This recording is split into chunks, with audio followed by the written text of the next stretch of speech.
Innal hamdalillah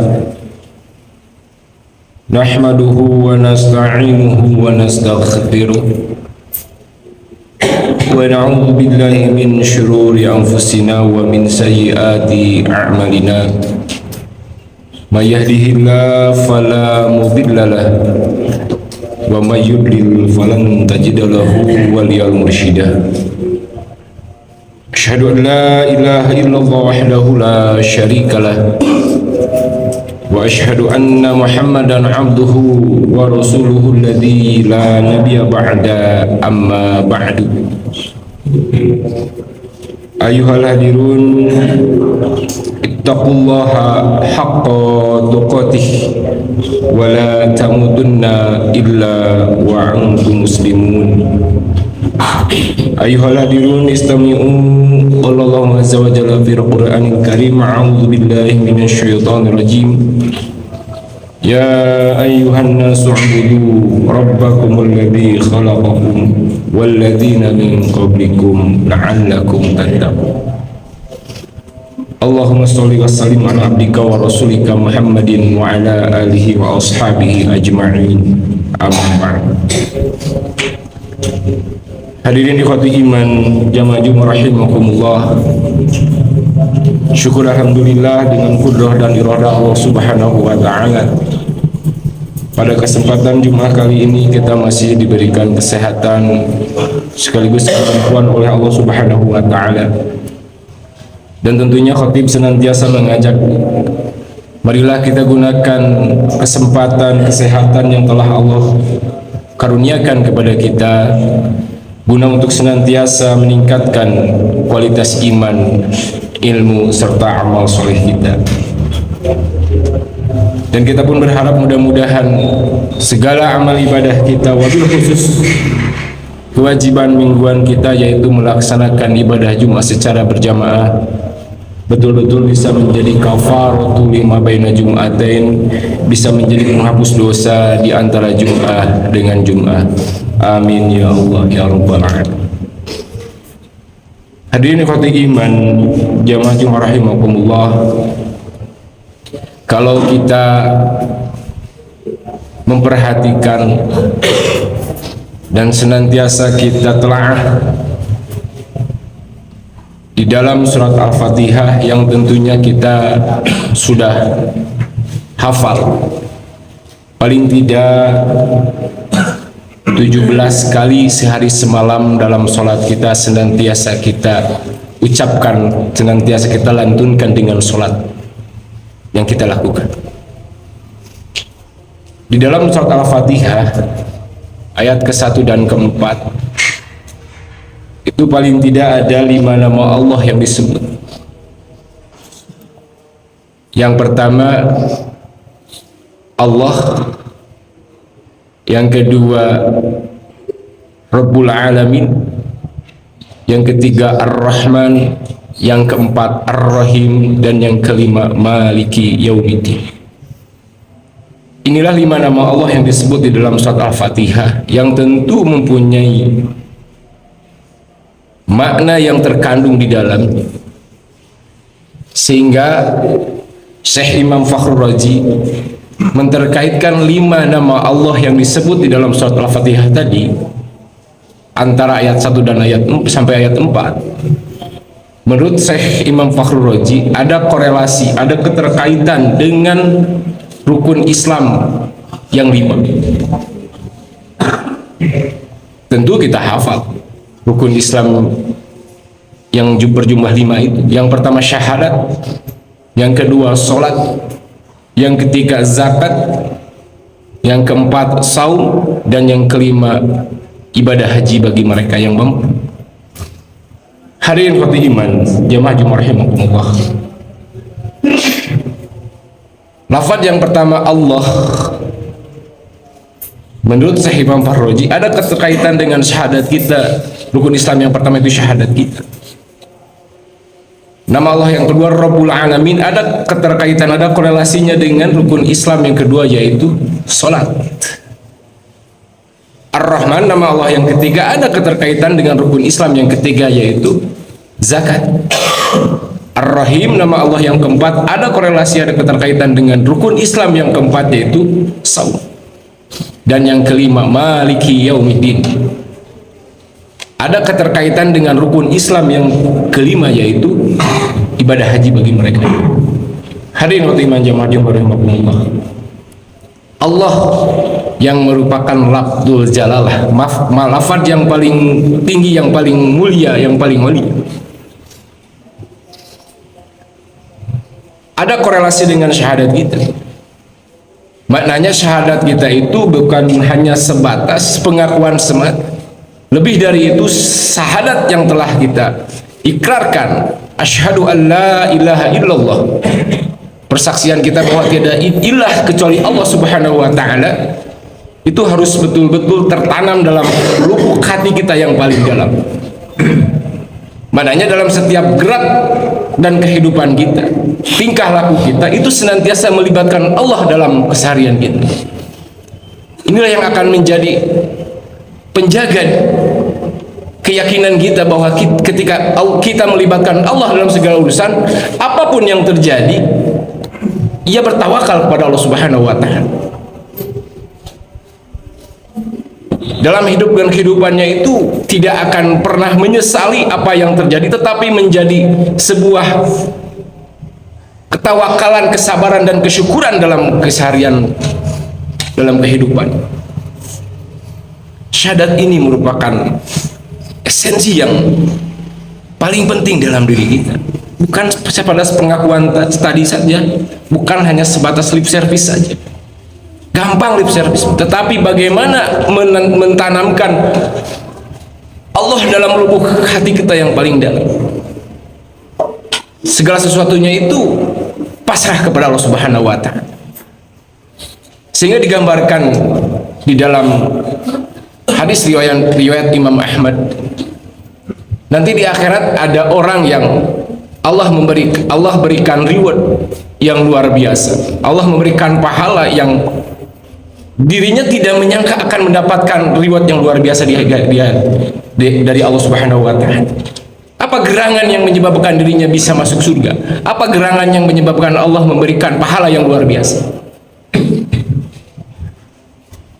Digambarkan dalam riwayat hadisnya itu, ketika seorang itu dalam keadaan resah, gelisah gitu, dalam menyikapi berbagai macam persoalan hidup, karena yang namanya kehidupan tidak lepas dari berbagai problematika, berbagai macam masalah, ujian senantiasa datang bertubi, datang silih berganti, sudah jatuh ketipan tangan, kan gitu. Inilah kehidupan. Tetapi bagaimana kita selaku orang beriman yang meyakini Allah Subhanahu wa taala telah menetapkan, menyikapinya dengan hati yang lapang, dengan sabar dan tawakal, dengan kesyukuran dalam menyikapi berbagai macam kenikmatan. Sehingga di dalam hadis itu digambarkan orang tersebut itu senantiasa ingat kepada Allah Subhanahu wa taala. Meskipun dalam satu kondisi kita pasti merasakan kegelisahan, keresahan, baik masalah keluarga, masalah pekerjaan, masalah pergaulan dan lain sebagainya, itu senantiasa kita hadapi, dan ini uji. Tetapi ketika seorang itu digambarkan dalam hadisnya itu, faqabiltu min janbin ila janbin, orang itu resah gelisah, cek Sunda nama guling gasahan gitu, bingung menghadapi kenyataan, bagaimana apa yang dilakukan, bagaimana yang harus dikerjakan. Terkadang manusia dalam keadaan nadir yang paling tingkatan yang paling bawah, seolah-olah dirinya yang mempunyai masalah yang begitu besar, lupa kepada Allah. Kenapa orang tersebut mendapatkan reward, mendapatkan pahala yang luar biasa dari Allah Subhanahu wa taala? Ternyata dalam keadaan tadi fakhilali faqabiltu min janbin ila janbin, guling gasah, resah dalam menghadapi permasalahan hidup, tetapi dia tidak jauh dari Allah, dia tidak lari dari Allah. Fakhilali dzalika Allah. Sebaliknya dalam hati sanubari yang paling dalam lubuk hati yang paling dalamnya, fakhilali dzalika Allah, ia senantiasa ingat kepada Allah Subhanahu wa taala. Jadi pasrah, semuanya merupakan kehendak Allah Subhanahu wa taala. Seolah-olah kan melihat teks hadis ini sangat mudah, sangat gampang. Tapi realitas berbicara lain. Tidak sedikit orang yang ditimpa masalah, ujian, cobaan, saling menyalahkan satu sama yang lain. Seorang ayah menyalahkan anaknya, anak menyalahkan orang tuanya terkadang, kakak menyalahkan adiknya, adik menyalahkan kakaknya, dan berbagai macam persoalan itu selalu dikaitkan dengan orang lain. Tidak pernah berintrospeksi. Sehingga orang-orang beriman itu senantiasa di samping ini ujian dari Allah, tetapi jadi bahan muhasabah, mengintrospeksi diri. Apa gerangan yang menyebabkan dirinya mendapatkan ujian seperti ini? Mungkin kesalahan dirinya. Nah, dagang teh rugi jeung rugi. Usahanya tidak berikan kemajuan kelancaran. Introspeksi. Mungkin manajerialnya ada yang salah, manajemennya yang salah kan. Mungkin dia lupa zakat, Allah menegur. Sehingga Allah menyadarkannya, siap, keluarkanlah zakat yang telah Allah tetapkan, yang telah Allah berikan karunia dalam segi hal maliyah, harta, ya diinfakkan. Paling tidak bisa menjadi bahan introspeksi. Fakhilali dzalika Allah. Inilah paling tidak yang harus kita miliki dalam menyikapi hidup dan kehidupan ini, senantiasa melibatkan Allah dalam lubuk hati sanubari yang paling dalam diri kita masing-masing. Itu ingat Allah Subhanahu wa taala. Kerai masalahnya jangan lari dari Allah. Kerai masalahnya jauh dari ibadah, yang ada gemar kemaksiatan misalkan, ini bahaya. Tapi syahadat kita itu harus betul-betul terejawantahkan dalam kehidupan keseharian kita. Bagaimana sesulit apapun ujian, cobaan yang datang silih berganti dalam kehidupan kita, fakhilali dzalika Allah, senantiasa ingat dan libatkan Allah Subhanahu wa taala. Yang pertama itu lafaz Allah, yang kedua Rabbul Alamin. Nama Allah yang kedua adalah Rabbul Alamin. Rabb itu kan pengurus alamin, alam semesta ini. Bahwa Allah ini pengurus alam semesta itu, termasuk kita yang ada di dalamnya. Mengapa Syekh Farul Raji berkaitan dengan rukun Islam yang kedua itu sholat? Sholat itu merupakan bentuk ibadah badaniyah yang kita lakukan sebagai bentuk ketaatan kita kepada Allah Subhanahu wa taala. Sholat itu kalau diibaratkan seperti sinyal dalam kehidupan kita.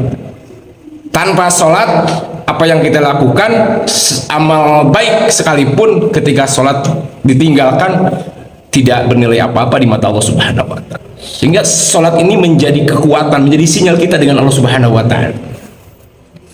Sehingga inilah yang senantiasa dipelihara oleh para nabi. Nabi Ibrahim senantiasa berdoa kan, Rabbi ja'alni muqimas sholati wa min dzurriyyati. Ya Allah, jadikanlah aku dan anak keturunanku nanti itu yang senantiasa menegakkan sholat, muqimas sholat, senantiasa mendirikan sholat. Bahkan Nabi Muhammad SAW pun mewanti-wanti kepada umatnya, sholati, mengenai pentingnya sholat ini. Bahkan Islam mengajarkan melalui wahyu yang disampaikan oleh Nabi, dengan hadisnya Nabi, kata Nabi, murru auladakum bis-shalah, perintahkanlah, ajarkanlah anak kalian untuk belajar sholat bisa misalnya pada usia 7 tahun. Bagaimana edukasi sholat ini sudah diterapkan, diperhatikan kepada anak keturunannya. Dan ketika anak itu sudah berani meninggalkan pada bi asri sana, pada usia 10 tahun, fadribu, kata Nabi, pukullah. Tapi bukan artian ada kekerasan, tidak, tetapi ada edukasi, ada ketegasan paling tidak dari orang tua kepada anaknya tentang bagaimana perhatian sholat ini. Karena ingin apa? Ingin menjaga dirinya dengan Allah Subhanahu wa taala, sehingga orang tuanya mempunyai sinyal yang sama dengan Allah Subhanahu wa taala melalui sholatnya, begitu pun anaknya pun mempunyai sinyal yang sama dengan sholatnya yang dilakukan dengan sholatnya itu kepada Allah Subhanahu wa taala. Ada sinyal yang sama. Inilah sholat, pentingnya sholat. Jangan menyepelekan sholat. Ahkeun wae anaknya masih kecil kan, paling tidak didiklah. Orang tua mempunyai tugas yang utama untuk menjaga sholat ini, sebagaimana para nabi tadi menjaga sholat. Apalah artinya sebuah handphone yang kita miliki dengan harga yang fantastis, dengan spek yang up to date, yang paling bagus, yang paling up to date ya, dengan spek yang besar, tetapi ketika handphone itu tidak mempunyai sinyal, apa ya manfaatnya? Tidak ada gunanya. Tidak mempunyai kuota misalkan, tidak mempunyai sinyal, apalagi tidak bisa berkomunikasi, tidak bisa browsing dan lain sebagainya. Pun dengan diri kita tanpa sholat, kita itu tidak mempunyai apa-apa di mata Allah Subhanahu Rabbul Alamin. Marilah kita pelihara diri kita dan keluarga dengan melaksanakan sholat ini. Barakallahu li. Alhamdulillahilladzi hadana li hada wa ma kunna linahtadiya laula an hadanallah. Asyhadu an la ilaha illallah wahdahu la syarikalah, asyhadu anna Muhammadan abduhu wa rasuluhu, amma ba'd. Kemudian nama Allah yang disebut di dalam surat Al-Fatihah adalah Ar-Rahman, menggunakan isim tafdil, Maha Pengasih. Syekh Imam Fakhrul Razi berkaitan dengan ibadah maliyah, yaitu zakat, bahwa Ar-Rahman Allah itu luas tanpa batas. Selama di dunia Allah berikan. Wa ma min dabatin fil ard wa ala illa ala Allahi rizquha. Tidak ada seorang satu makhluk pun yang bernyawa yang hidup di dunia ini kecuali Allah akan memberikan rizki. Tidak melihat aspek kesolehan, rek nu bangor, rek nu bager, tetap Allah memberikan rizki. Mau yang Islam, mau yang kafir, Allah memberikan rizki. Ini di dunia luas tanpa batas. Ar-Rahman, Allah berikan. Tong hariwang bab dunia, Allah pasti memberikan. Mengapa Syekh Rajim terkaitan dengan ibadah maliyah dengan zakat, dengan ibadah rukun Islam yang ketiga itu zakat, ibadah maliyah tadi. Ini paling tidak menjadi gambaran bagi kita bahwa dalam ibadah maliyah, dalam berzakat, berinfak, bersedekah, tong pipilih sunana. Perhatikan Allah memberikan kepada siapapun. Terkadang kan kita banyak pertimbangan, tong dibere. Ada subjektivitas diri misalkan, taraka masjid misalkan, atau apa dan sebagainya. Tetapi tidak. Justru dalam bab ibadah maliyah, bab harta itu silahkan memberikan infak, bersolat. Bahkan dalam riwayat hadis, tidak mengapa kita berinfak, memberikan infak kepada ahli maksiat sekalipun. Itu paling tidak ada harapan dirinya itu bisa menjadi perubahan secara dirinya, mungkin bisa terbantu ketika ada bakti sosial misalkan di DKM Hidayatul Ummah. Mungkin orang-orang yang simpati, orang-orang yang terbantu akan merasa malu. Era ke masjid kemarin juga memberikan bantuan. Paling tidak ada muatan dakwah di sana. Sehingga bab maliyah itu silahkan. Ar-Rahman, lihat Allah bagaimana Allah memberikan rezeki kepada siapa. Tidak pilih-pilih. Kemudian Ar-Rahim, nama Allah yang keempat, yaitu yang Maha Penyayang. Korelasinya dengan rukun Islam yang keempat, yaitu saum di bulan Ramadan. Ar-Rahim itu luas tanpa batas, tapi terbatas. Terbatas kepada siapa? Kepada hamba-hamba Allah yang terpilih.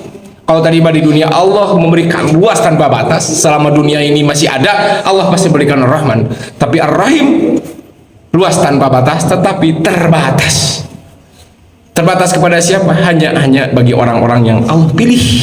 Siapa? Sehingga pantas Syekh Imam Fakhrul Razi berkaitan dengan rukun Islam yang keempat, yaitu saum. Coba saum perintahnya. Allah seru kepada siapa? Tidak ya ayuhan nasu, tidak semua manusia, tetapi ya ayyuhalladzina aman, wahai orang-orang yang beriman. Pun dengan Ar-Rahim itu Allah berikan hanya kepada orang-orang beriman nanti. Bagaimana kita menjemput Ar-Rahim ini? Dan Ar-Rahman mah Allah ngajamin tidak ada makhluk yang bergerak di dunia ini yang tidak Allah berikan rezekinya. Allah pasti memberikan rezeki. Tapi bagaimana kita berupaya untuk menjemput Ar-Rahim Allah?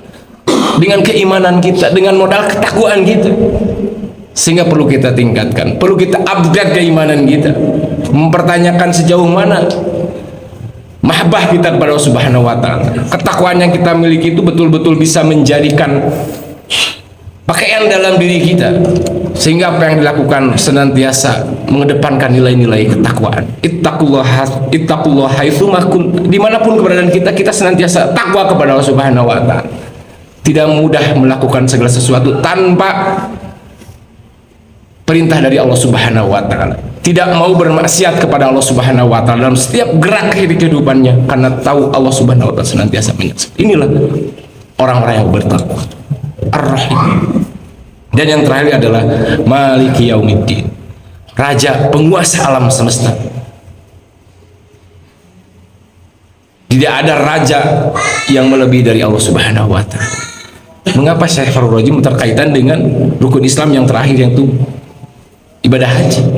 Coba kalau kita perhatikan, orang yang akan pergi ke Baitullah itu sudah mempersiapkan jauh-jauh hari, baik dari segi fisik, mental, bahkan pesak. Dia sudah mempersiapkan perbekalan ke Baitullah, jauh-jauh hari sudah mempersiapkan. Bahkan apa yang dimiliki di tanah kelahirannya, di negaranya, ketika pergi ke Baitullah ditinggalkan. Mobil anyar keneh bawa gitu ke Baitul, tidak. Mempunyai baju yang bagus, yang fashionable, jas karek meser baru beli dengan harga puluhan juta, tidak dibawa ke Baitullah. Di sana hanya menggunakan dua helai kain ikhram, sama rata. Ini gambaran ketika kita menghadap Malik Yaumiddin, raja penguasa alam semesta. Kita pasti akan menghadapi Malik Yaumiddin. Siapa? Allah Subhanahu wa taala. Mau tidak mau, yakin tidak yakin, pasti kita akan menghadap penguasa, raja dari segala yang maha, dari segala raja, Allah yang maha kuasa. Kita akan bertemu. Sehingga apa yang menjadi modal kita, orang pergi ke Baitullah sudah mempersiapkan jauh-jauh hari untuk pergi ke sana dengan segala macam perbekalannya. Kita pun sama. Ayo kita siapkan. Apa yang akan kita bawa ketika kita menghadap Malik Yaumiddin, Allah Subhanahu wa taala? Tergantung amal kita, tergantung kualitas dan kuantitas ibadah kita. Untuk itu marilah khatib senantiasa mengajak, marilah kita senantiasa berupaya, senantiasa memaksakan diri kita untuk taat kepada Allah Subhanahu wa taala. Karena tanpa dipaksa diri ini luar biasa. Godaannya dari bermaksiat itu sangat mudah, tetapi ketaatan jauh lebih susah.